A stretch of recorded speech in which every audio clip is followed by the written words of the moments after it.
কিছুক্ষণ আগে বেশ নাটকীয়ভাবে 11 দলীয় যে জোট, সেই জোটের পক্ষ থেকে তাদের প্রার্থী তালিকা চূড়ান্ত করা হলো।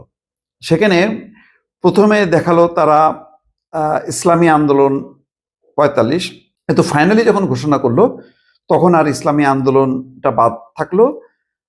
সম্ভবত তাদেরকে দিয়ে রাখলো 47টা আসন।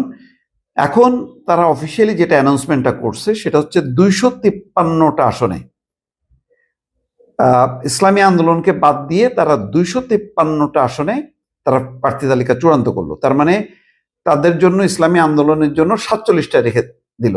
আগে মানে সকাল থেকে জানা যাচ্ছিল 50টা আসন, যেটা বিভিন্ন গণমাধ্যমে প্রকাশ হয়েছে, কিন্তু এখন দেখা গেল যে না, তাদেরকে আর 50টাও দিল না, আরো 3টা কম দিল, 47টা।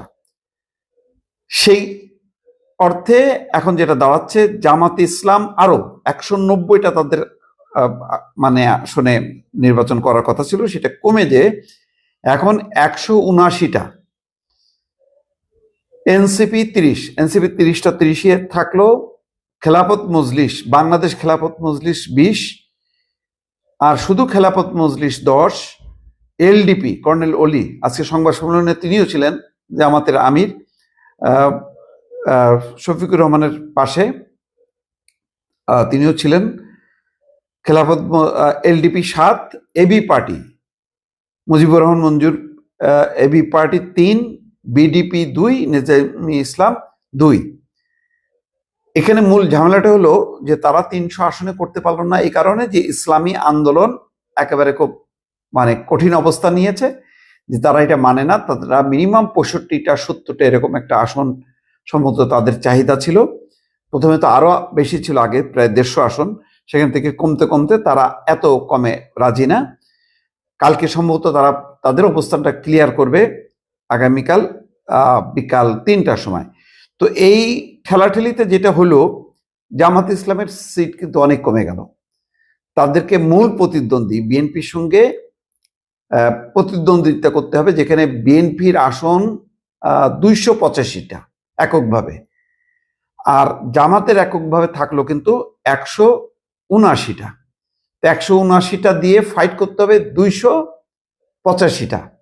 এটা বেশ মানে সামঞ্জস্যহীন বা ভারসাম্যহীন বলা যায়। তারপরেও তাদের একটা সুবিধা হলো যে তাদের একটা জোট নিয়ে তারা মাঠে নামবে, কিন্তু সেই জোটে আবার ফাটল দেখা দিল।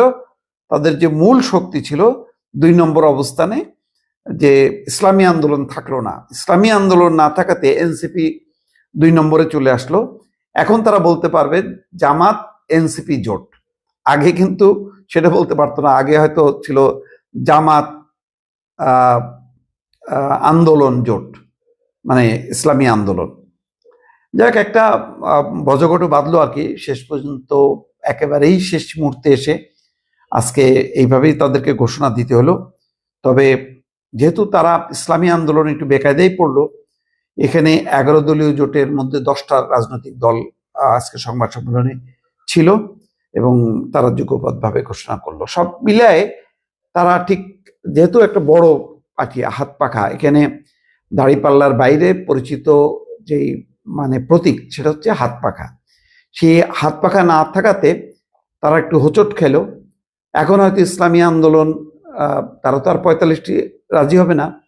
তারা মানে যতটা সম্ভব হয়তো 100, 150, 200 আসনে তারা প্রতিদ্বন্দ্বিতা করবে। হয়তো জানি না এর মধ্যে তারা অন্য কোনো দলকে যুক্ত করতে পারবে কিনা। তো মোটামুটি একটা টানাপোড়ন গেল। এই টানাপোড়নের মধ্য দিয়ে কিছুক্ষণ আগে তারা এই 253টা আসনে তাদের মানে আসন সমঝোতার বিষয়টা চূড়ান্ত করলো, প্রার্থী তালিকা ঘোষণা করলো। দর্শক ভালো থাকবেন, আল্লাহ হাফেজ।